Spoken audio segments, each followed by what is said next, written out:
बाईने नियम मोडलेत, नियम। हे घ्या फोटो। डॅडी, तुम्हीच ह्या गावचे सर्व आहात। आता तुम्हीच ठरवा काय करायचंय ते।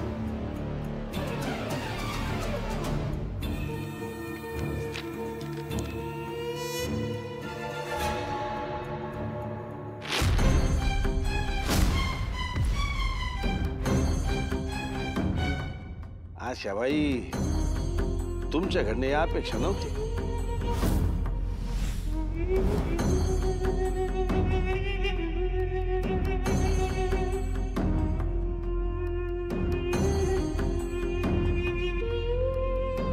बघू।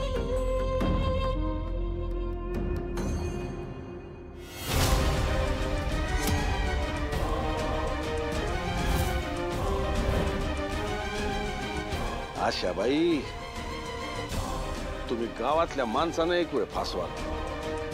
देवाच्या दारात त्या पापांना माफी नाही बरं। नाही तर काय, त्या व्रताचे सगळे नियम तोडून टाकायचे आणि लाज सोडून इथे येऊन उभं राहायचं। तोंड सांभाळून बोला।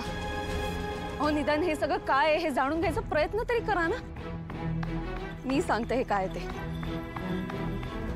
माझ्या सासूबाईंनी हे व्रत अगदी उपाशी पोटीच पूर्ण केलेलं आहे। हे या फोटोमध्ये यात जे काही खाताना दिसतात ना, ते कुठलंही अन्न नसून एक बीपीची गोळी आहे। अहो, त्रास आहे त्यांना बीपीचा, म्हणून औषध दिलं होतं मी त्यांना।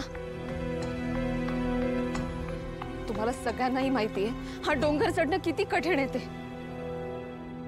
हो, हे व्रत करताना निरोगी माणूस सुद्धा कोलमडून पडेल, मग या तर पेशंट आहेत। आणि राहिला प्रश्न नियमांचा, तर एका पेशंटला उपवास करताना कुठलाही डॉक्टर किंवा गुरुजी गोळी घेऊ नका, औषध घेऊ नका असं कधीच म्हणत नाही। तुम्ही जे बोलताय त्याच्यावर आम्ही कसा विश्वास ठेवायचा? आता आम्हाला काय माहित यांनी गोळी खाल्ली का पोटभर जेवण केलंय ते विचारा त्यांनाच। हो दादा, या जर जेवण करून आल्या असत्या तर एवढे थकलेल्या दिसल्या असत्या का? माझ्यावर प्लीज विश्वास ठेवा। ह्यांनी फक्त एक औषध खाल्लेलं आहे, बाकी काही वेगळं खाल्लेलं नाहीये। तुळजाताई, अहो ह्यांना तुम्हीच खायला देणार आणि परत तुम्हीच यांनी काय खाल्लं नाही म्हणून सांगणार। ह्यो पुरावा कुठं असतोय होय? बरोबर आहे। हे व्रत आम्ही मान्य करून गावावर संकट निवडून घेऊ शकत।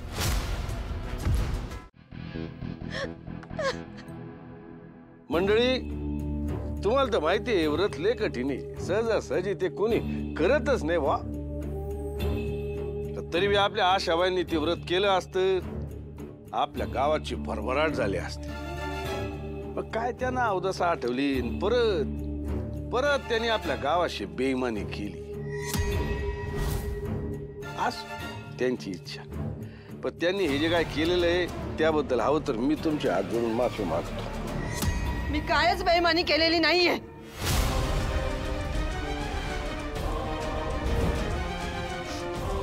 माझ्यावर विश्वास ठेवा सगळ्यांनी।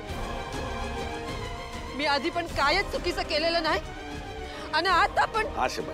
आशाबाई जरा समजून घ्या। कसे तसं सूर्यास्त झालेलं आहे आणि तुमचं व्रत बी पूर्ण झालेलं नाही। तेव्हा आता देवी आईची महापूजा तर होऊच शकणार नाही।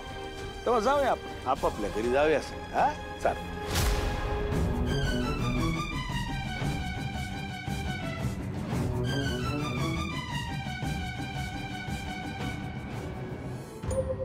आई, हे सगळं मुद्दामून केलंस ना तुळजा? आई, अहो काय बोलताय तुम्ही? मी का वागेन अशी? माझं घर तोडायला हे सगळं तुझ्या बापाने करायला सांगितलं ना तुला? त्या जालिंदरनं पाठवलं ना तुला? आमच्या कुटुंबाचं, माझ्या सूर्याचं सुख तुमच्या डोळ्यात खुपतंय। आज जर हे समजा व्रत पूर्ण झालं असतं तर गावकऱ्यांसमोर, माझ्या लेकरांसमोर मी निर्दोष आहे हे सिद्ध झालं असतं। पण नाही, तुला आणि त्या जालिंदरला हे होऊ द्यायचं नव्हतं। मग मला सांग, नेमकं मी गोळी घेताना कुणी फोटो कसा काढला? आणि तिथं तर आपण दोघीच होतो। मग त्याच वेळी तू मला औषध देणार हे तिसऱ्याला कसं कळलं? तू तू माझा विश्वास जिंकून माझा केसानं गळा कापलायस. नाही हो आई, तुम्हाला डॅडी माहिती आहेत ना कसे आहेत ते. त्यांनी आपल्या मागावर माणसं ठेवली असणार आहेत. हे सगळं ना त्यांचंच काम असणार आहे. हे तुमच्या दोघांचंच काम आहे. तुम्ही दोघांनी मिळून हे समजा ठरवून डाव रचलाय. असं कसा विचार करू शकता हो तुम्ही? मग तूच मला सांग, तूच मला जालिंदरच्या तावडीतून वाचवलंस, दवाखान्यात नेलंस. अगं पण त्या दवाखान्यातून मी कुणाला बी काय बी न सांगता निघाले तर परत तूच माझ्या समोर आलीस. हा समजा योगायोग कसा होऊ शकतो? हे समजा तुम्ही दोघांनी केलं. मला घरात आणायचं, घरच्यांच्या नजरेत मला आणखीन खाली पडायचं, म्हणजे त्यांनी माझ्याकडे कधी चांगल्या नजरेने बघायलाच नाही पाहिजे. आता तुम्हाला ना किती बी फसव, पण मी फसणार नाही. तुम्हाला मला माझ्या लेकरांपासून लांब न्यायचंय ना, पण तुमचा हा डाव मी कधी बी यशस्वी होऊ देणार नाही. बस आई, बस प्लीज. नाही सहन होत आहे आता मला हे सगळं. हो, तुम्हाला घरात आणल्यापासूनच सगळे विरोधात गेलेत माझ्या. कोणी नीट बोललं नाही माझ्याशी. सूर्यालाही माझं वागणं पटलेलं नाहीये हो आई. पण तरी तुमची साथ मी कधी सोडली नाही. आणि तुम्ही माझ्यावर आज हे आरोप करतायत.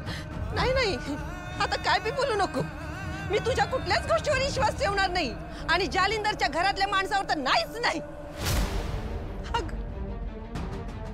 काल तेजू माझी पोरगी माझ्याशी बोलायला आली होती, पण तिच्या पण मनात इतका गैरसमज.